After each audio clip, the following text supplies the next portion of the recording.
You can spend your own money on yourself. And when you spend your own money on yourself, you're very careful of what you spend it on, and you make sure that you get the most for your dollar. You can spend your own money on somebody else. You give gifts to other people. You take people out to dinner.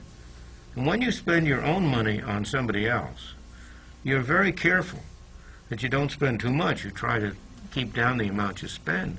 But you don't worry very much about what the other fellow's getting from it. You don't pay anything like as much attention to the gifts you buy for other people as to the things you buy for yourself. Or you can spend somebody else's money, as when you're spending the government's money.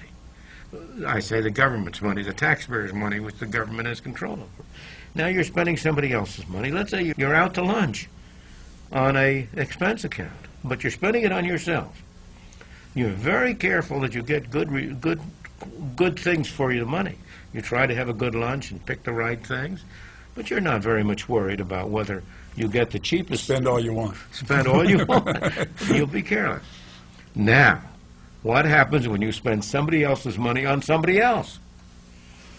You're a distributor of welfare funds. You're not going to be anything like as careful in spending somebody else's money on somebody else. So there are 4 ways in which you can spend money. And we have in our book, Free to Choose, a little box which shows this. On one side of that box is your money, somebody else's money. On the other side of that top part of that box are 2 columns, on yourself or on somebody else. And that corner box where you spend money on yourself is when you really get your money's worth. And the rest, the worst of all, is the right-hand box, when you spend somebody else's money on somebody else. And that